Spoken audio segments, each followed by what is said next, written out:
When you think of Korea, what's the first thing that comes in your mind? Kimchi? DMZ? K-pop? BTS?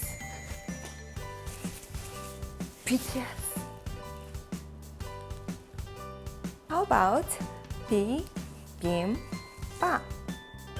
Bibimbap is very well-known Korean traditional food. It has a lot of veggies in it, so we are going to chop and stir a lot. So be aware. Then, let's get started. Hey guys, welcome to my channel. If you want more of certain veggies, you can always add more or less.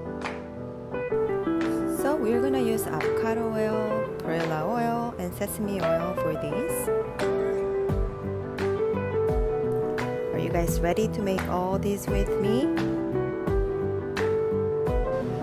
First, I like to drain some blood from the ground beef so it's going to smell less. Let's make bibimbap sauce now.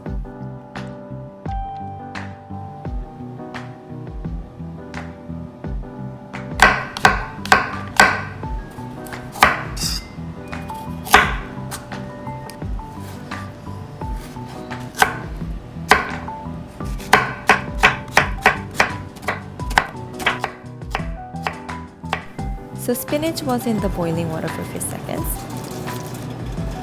And please remember, I'm not going to add salt anymore to the rest of veggies because the bibimbap sauce is already too salty.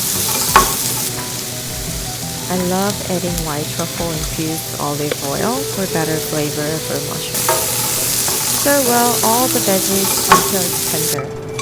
Do you like carrots? I like raw carrots more than cooked ones. You can add more carrots.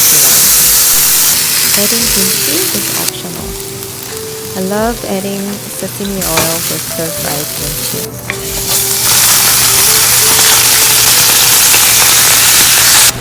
Add 1 tablespoon of minced garlic. Then half tablespoon of soy sauce and rice wine. Then black pepper. Sunny side up egg is good with bibimbap. Please wait until the edges are crisp and nicely browned.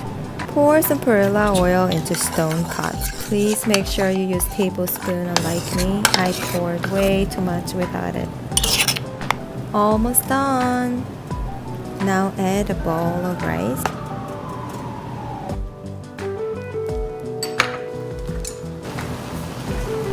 Lastly, 1 tablespoon of sesame oil.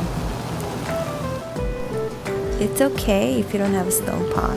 You can still just use regular bowl and it will still taste great. See you next time!